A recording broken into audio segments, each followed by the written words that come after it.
Hello, this is Teddy Parham coming at you live, honey. I'm sitting in the air conditioning and I'm with another fine brother. I'm always stealing everybody's man, but y'all can have him back at the end of the day. Some fine brothers and everything. So I've got another young man that I want to talk to today and talk to him about some of the things that he's seen in the city of Richmond, pros and cons, because there's so much happening. So I'm going to let him tell you his name and who he is and what he's about. Can I go now? Yeah, go ahead. Okay. Yes, my name is William Carter, and I live in the city of Richmond in Churchill. I've lived here for going on 4 years now, and I'm here today with my beautiful Nubian princess, Sister Teddy Parham, who's also an activist for the black community as well as herself.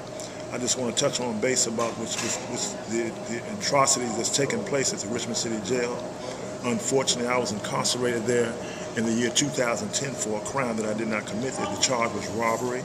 Subsequently, I was charged with that charge, and I was given 5 years with 4 years, 6 months suspended. I ended up doing 6 months. And I was telling my sister that a lot of the guys that were housed in my unit, which was F3, which is basically the robbery part, several gentlemen there passed away, and it could have been avoided had they been given their medicine on time, but their calls for help were ignored by several of the jail staff. And C.T. Woody is basically the main culprit as to reason why these individuals are no longer with us.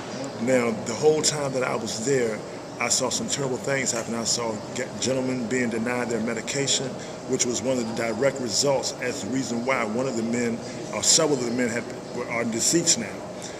The thing that I'm trying to get young brothers to understand is that they do not want to go out and break the law, because if they break the law, they will have to end up going to that terrible place, which I consider a slave plantation. Most of the people that work there, they have no regard for human life. The guards there, they treat the inmates just like they're trash, like they're dogs on the street. And I implore you guys, especially you young fellas out there that are thinking about robbing people and committing crimes, they are not playing. They're giving young men 18 to 24, 25 years old, 30, 40 years for their first offenses, and I think it's a tragedy. So what we need to do is come up with a plan to keep ourselves out of that slave plantation, because that's exactly what it is. They are making $80 to $100 a day per inmate. There are 1,600 individuals in that jail as we speak, and that's a lot of money per year. They're making over $1 million a year off of us. So what I encourage you guys to do is to think before you act. I just want to thank Miss Teddy Parham for giving me this opportunity to share the knowledge that I've experienced in that jail, and hopefully that what I'm saying here today can touch somebody to keep them on the straight and narrow, so they want to go through the unfortunate that I had to go through. Now, I was charged with assaulting a so-called blind individual because I would not give him 50 cents of my money. He asked me for money that I did not have. I declined to give him 50 cents. He just, at this point, he grabbed his cane and tried to hit me with it. I snatched it out of his hand. I broke it off my leg and threw it on the ground. And at that point, I walked away.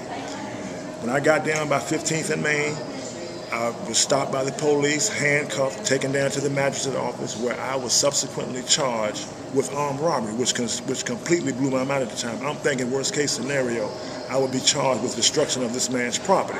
That wasn't the case. Walking cane.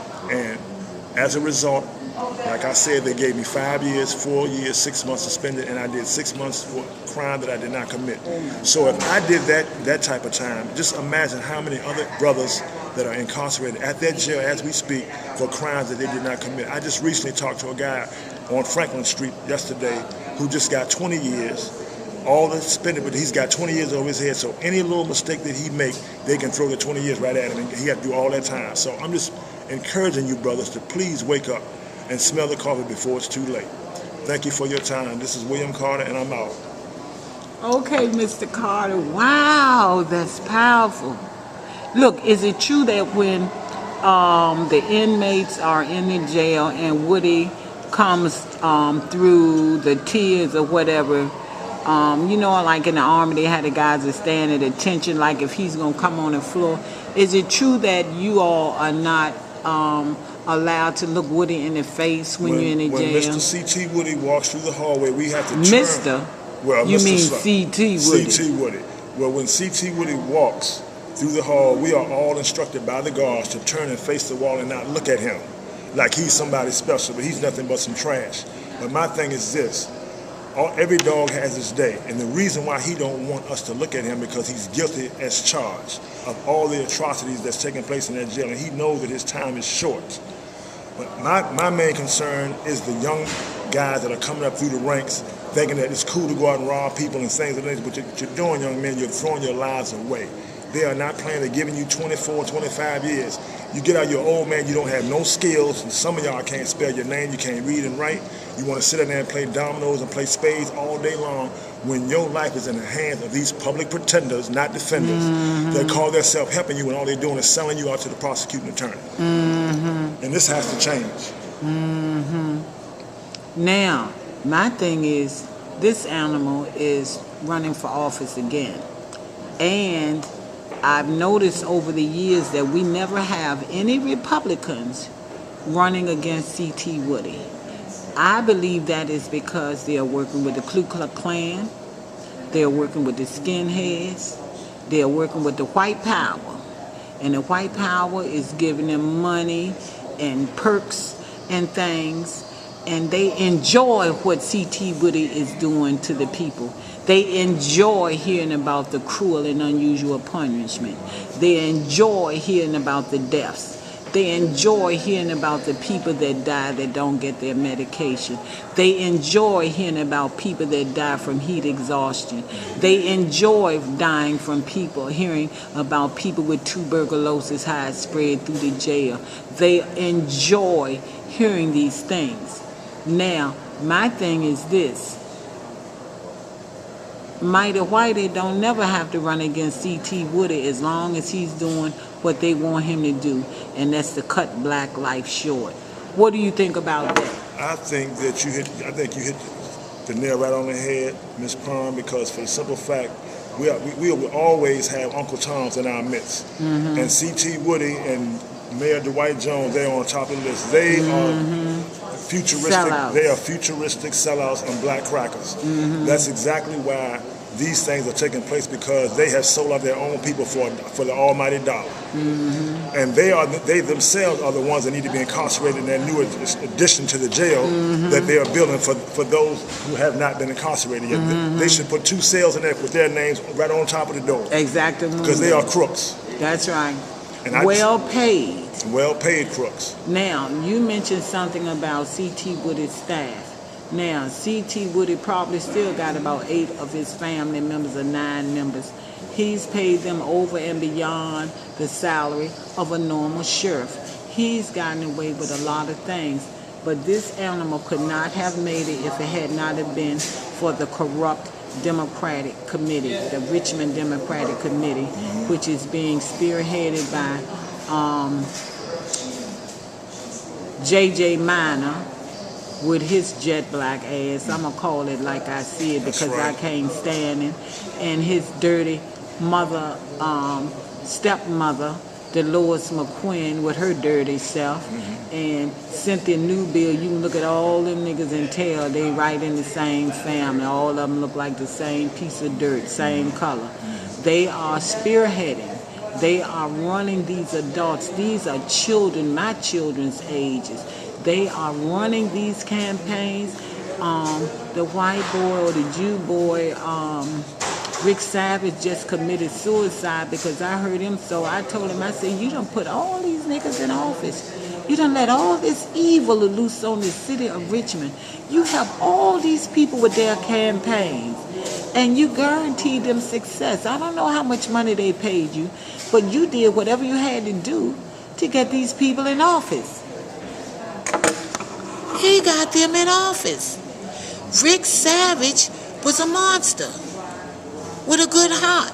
But these same people used and abused him, never put him on his school board, never put him in the House of Delegates. They didn't do shit for the white boy, but used his money up, used his time, used his talent, and made an ass out of him. So when he really saw what was going on, and I said to him, you let these bouncers out, you are a terrible white boy. You need to just fucking drop dead. Instead, he goes and commits suicide. It was too late. He should have stayed here and helped us fight these people at large. He should have stayed here and been a father for his teenagers, for his daughters. He should have stayed here and helped us carry Woody and Dwight Jones and Dolores McQuinn and all of these major criminals, high dollar paid criminals. He should have helped us carry them down. Instead, he gonna commit suicide and leave his 2 daughters here. What a a-hole. That's what I call him now. I thought he was kind of cute. White boy was cute. I liked him. I winked at him a couple of times, but I didn't love the company he kept because it was Ellen Robinson, Dolores McQuinn, Dirty J.J. Manor, Test Tube Baby Roderick Bullock, Michael Hearn, all the scum of the earth. That's who he dealt with. And they paid him, and he did his job well. That's why he's no longer here. I can't say good riddance, but I hope you're burning in hell, Rick Savage. So, I'm saying this to you. Something has got to happen. Something has got to give. The Ku Klux Klan, the hate groups, the neo-Nazis, these people are applauding Woody. They are applauding him. Every day I listen to John Boy and Billy, one of the most racist radio shows in the world, all the way from North Carolina, telling white folk, the ignorant ones, to go out and buy all these guns and machine guns and plenty of ammunition. They need to be wiped off the face of the earth. But you know what's going to happen with their guns? Their own loved ones going to be killed with those very guns that they are buying to kill up poor black folk, period. So my thing to the smart brothers, and not but a few of y'all left, everybody, well, I'm not going to say everybody, a lot of guys are into guys. They are turning to males as their partners, homosexuals. And like the judge here, he gonna have a lot of inmates sucking on his stinky binky because he's in a criminal court. He gonna have a lot of brothers down on their knees thanking him in many, many ways. Anytime you born with a penis and you telling me you want to be a female, you got a damn problem. You are not gonna grow a vagina. And then you gonna tell me pass judgment on me in the court, nigga, and you sitting there with a penis in your mind, you got a vagina, and you gonna tell me it's okay? No, it's not. And I forgot to say this. When the city of Richmond talked about adding the homosexuals to the Boy Scouts, leave those boys alone. Exactly. Let those boys grow up to be men. Exactly. If they grow up to be men and little boys, let them stay little boys. When they get of age, if they want to change up and do a guy, then you let them do it. But don't you introduce those little boys to that homosexuality. Give them a camp of their own. Give the lesbians a camp of their own. If they're that fucking confused about their sexuality, what do you think they're going to do to the rest of the world? I don't have a problem with them. I got many gay friends. They know how I feel, but just don't confront me with that shit because I'm all woman. I got a vagina even if I don't use it. I know it will never turn into a penis, and I'm satisfied with that. But you got to be careful, white girls out there with your racism, because I might get your man and he might be the first one I do after 15 years, and he ain't coming home, boo. He'll love lying up in these beautiful tan arms and with the real breastises, and none of this is artificial. This is all real, baby. You don't be careful, I might lay up with your man. Now, back to you, Mr. Carter. That's just a little humor. Get yourself together. Be real. Stop buying all your cosmetic stuff. Some of you all are gorgeous. You don't need the false hips and the false lips. I saw the girl the other day. I had to tell her, looked like she had been picking cotton in the damn cotton field for 40 years. Ass looked better than mine, and I ain't seen too many of them. Shawty looked like she had been picking cotton for 40 years. That white girl ass had been built up. So don't be racist and don't hate the Spanish and all the Asian people, because they were blessed with the complexion and the lips. I want to talk about this boy, Greg McQuaid. I think that's his name on Channel 6. I'm going to give you an example of people with no lips. Here's a white boy that does not have lips. Now, my thing is, back in the day, the little Caucasian grandmamas and great-grandmamas used to go in tall hammers before we could go in there, the department store. They used to draw their lips up here. They used to take their lipstick and mark it up there. They wanted lips so bad, they would draw their shit all around there. You know why they did that? So they could look like they had lips, but they didn't have lips. You know why they weren't born with the lips? Because they weren't meant to talk.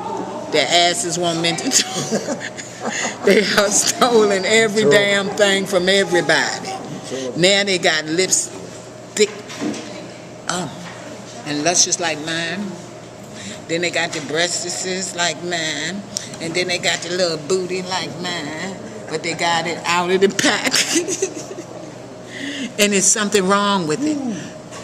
Black women and men are beautiful, and the men are gorgeous. We do not have beautiful black men. We have handsome black men. Our men are gorgeous. You girls call y'all men beautiful and pretty and all of that. That's why they swinging it like they girls. Adjective, beautiful, pretty, those are adjectives for girls. Those are not adjectives for men. Men are handsome, debonair, and some more, but pretty and all of that, no. When you say pretty, he wore grandma's shoes doing back in the day when he was a child and wearing her dresses and her little hats and swinging on her pocketbooks. That's not things little boys should be doing. So if you're doing that to your little boy, that when he asks to borrow your panties and bra at night, don't be surprised. You're messing them up. There are certain things that little boys need to do, and certain things little boys don't need to do. So my thing to all of the boys and Boy Scouts, leave the little boys alone. Let the little boys grow up and be men. And when they change, become of age, and they want to change up, then let them change up. But at least let them grow up to be boys. They were born as boys. They carry penises. Leave them alone. Don't destroy them, because you confuse. Set up a separate Boy Scout camp for the boys and a separate Boy Scout camp for the gays. Amen and amen. So I'm getting ready to wrap up this interview, and I want to see if Mr. Carter has anything else to say. It has been a blessed day in the city of Richmond. Probably somebody being killed that I don't know about as we sit right here. But our people of color need a lot of help. I'm about putting these young girls laid back in the projects, air conditioning going, food stamps going, man laid up, nigga laid up with them, driving the finest car, wearing Rolex watches. These are Dwight Jones people. These are the Lois McQuinn people. These are Ellen Robinson people. They need to be put out. They need to be made to work. They need to volunteer. They need to get up there off their lazy asses and get a job like we had to do. You know what I'm saying? That's what they need to do. And it's such a small percentage of them that are working, they feel like somebody owes them something. They didn't work. Our seniors need to be in public housing. Our veterans need to be in public housing. Our handicapped seniors need to be in public housing. You know, so many sick elderly people, hungry and homeless, good people, never been arrested, never been on drugs. These are the people, Dwight Jones, with your dumb ass and your administration, you need to be helping. Instead, you helping your dirty own people that you know that you probably grew up in the projects with, nigga. Let me say this, they just like you, no damn good. And this is Teddy Perm, and I'm going to Mr. Carter one more time, and I'm saying what the hell I got to say, and I really don't care whether you like it or not. And in closing, I just want to say thank Ms. Perm for allowing me to speak today and bring out some things that need to be brought out. But for you chicken pecking Uncle Toms and house niggas, just know that God is sitting high and he's looking low. And I'm going to leave you with Psalms 37, verse 20, where it says, "But the wicked shall perish, and the enemies of the Lord shall be fat as lambs, but in the end they shall consume into smoke, and they shall burn in the fire." Have a nice day. All right. And this is Teddy Perm, activist, journalist, everything you need, over and out. Amen and amen.